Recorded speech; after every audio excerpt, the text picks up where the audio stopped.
But what caused the financial success was not extreme ability. You know, I have a good mind, but I'm way short of prodigy. And I've had results in life that are prodigious.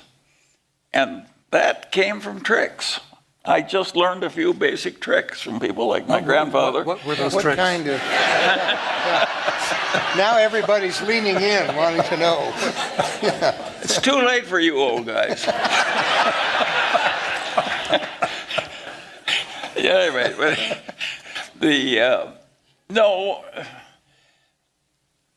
there are all kinds of tricks that I just got into by accident in life. One, I invert all the time. And when I was a weather forecaster when I was in the Air Corps. And how did I handle my new assignment?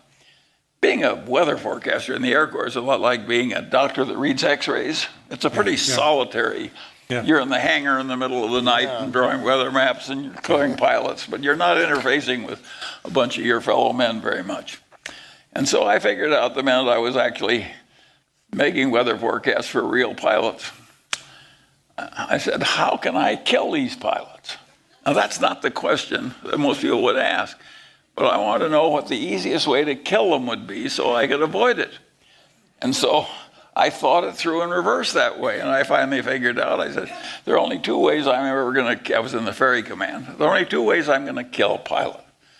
He said, I'm going to get him to icing his plane can't handle, and that will kill him, or I'm going to get him someplace where he's going to run out of gas before he can land because all the airports are sucked in.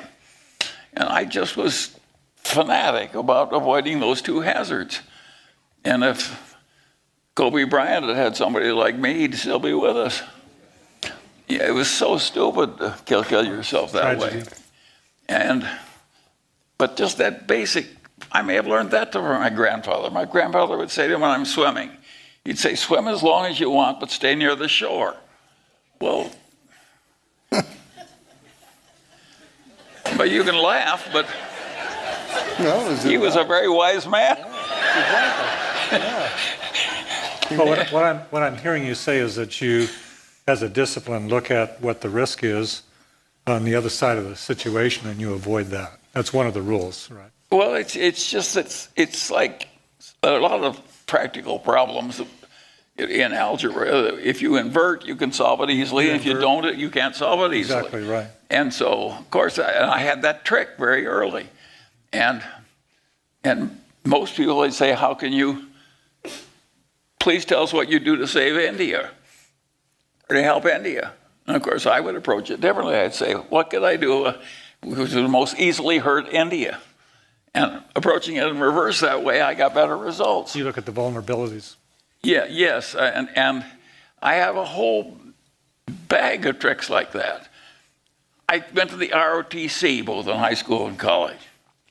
And the ROTC taught me to fire mortar shells or artillery shells, one shot over, one shot short, and then kapow. Well, I never shot any damn shells, but I've been using that mental trick all my life. That's how I determine what size to make something. Over and under and kapow. And so I just got a bag of tricks. And I got the right bag of tricks early. And of course, it's been of enormous help to me. Let me give you an example. I had a client once when I was a young lawyer, and he owned a bunch of hilly ranch land on the edge of civilization, not very far from here in Southern California. And the Edison Company came through and they wanted a new easement through his land. They already had some easements. And he hired the leading appraiser in Orange County, real estate appraiser, and said, and he had the idea that he should have $250,000 for this easement from the Edison Company. And this leading appraiser, who was very pompous and very old and very distinguished, and he told him, no, I'm sorry, it's only $125,000 value in your damn ranch. And so he came to me and said, Charlie, can you talk some sense into this elderly appraiser? And so I looked at his problem and I told the appraiser what I thought how he was doing his own appraisal wrong. I'm not a real estate appraiser, he is.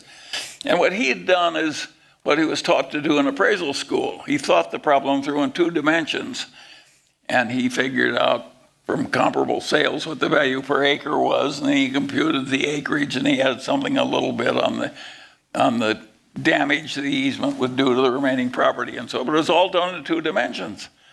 And I said to this appraiser, you've got to do this in 3 dimensions. You know, God gave us 3 dimensions. And I said, if they put the utility towers, big transmission line towers, which is why it's going to freeze the grade. And the logical way to develop your land is to lop off the top of the hills and put them in the valley. That's the way hilly land is developed. And they're doing enormous damage to you by freezing the grade. And he said, he wouldn't change a damn thing. So I said to my elderly client, I think you have to fire this twit. And I will hire you an appraiser who can think. And so I got him $600,000, which wasn't at all hard because I was dealing with a bunch of honest engineers at the Edison who did think in 3 dimensions. But again, that's so simple, but you'd be surprised how many lawyers would screw that one up. And of course, the people like that appraiser who didn't know his own business very well because he didn't pay attention to the fundamentals, those people are always with us. And if you just have the mental trick of constantly going back to the basics, it's pretty basic insight that Are you conscious? The geometrical problem in a real world is 3-dimensional. Are you conscious of the rules, or they're just there? Well, it's so habitual with me. Yeah, I understand. And I revolve possibilities, and I rag problems hard. And if they don't yield, I come back. And so this is just a bag of tricks, and it enables a non-prodigious man to get prodigious results. Remember, last summer you bought Anadarko, the big oil company? Yes. And you described, I think you'd just gotten back from being with Warren for the weekend. Yeah. And you were describing that you didn't do all the analytics and you didn't do all of the research, but you used your bag of tricks. And you flew out to Omaha, you and Warren spent the weekend. You called up the president of the Bank of America, got the money, made the deal. No, I didn't go to Omaha. Or where did you go? No, we have a telephone. Okay. Okay. You talked. Okay, you talked to Warren about it. Anyway. Yeah, but you made it in about 2 days, and it was like No. Okay. Warren didn't need. Warren and I have been together so long that just one grunt we can speak a volume. and no, it's perfectly obvious the Permian Basin is our #1 oil reservoir, and we don't have another like it. And it's perfectly obvious you have a preferred stock that you have an advantage over everybody else, and plus an upside. And so we've done this kind of thing before too. So of course we did it, and it's not very difficult. But you're right. There are all kinds of organizations, endless due diligence, and we knew enough to act. Based on the rules. And why they were in a hurry, yes, but you don't need perfect. If you're 96% sure, that's all you're entitled to in many cases. And I see these people doing this due diligence, and the weaker they are as thinkers, the more due diligence they do. And of course, it's just a way of allaying an inner insecurity. And of course, it doesn't work. You've got to be able to quickly understand it. How much brains does it take to know the Permian Basin is America's best oil reserve? It's layer after layer after layer. You know, there is nothing like comparable. Yes. And if you have an 8% dividend off the top, from a perfectly reputable place of very talented people, the woman who runs that is a production engineer. She's good. And they get better results in that shale than other people. And so it's a no-brainer. At least it's a no-brainer if you don't make it hard. But I see people, in America now they do these leverage buyouts, and these firms do what they call due diligence. And they will send armies of young lawyers out at high rates per hour to riffle through all the purchasing orders at a place like Esri.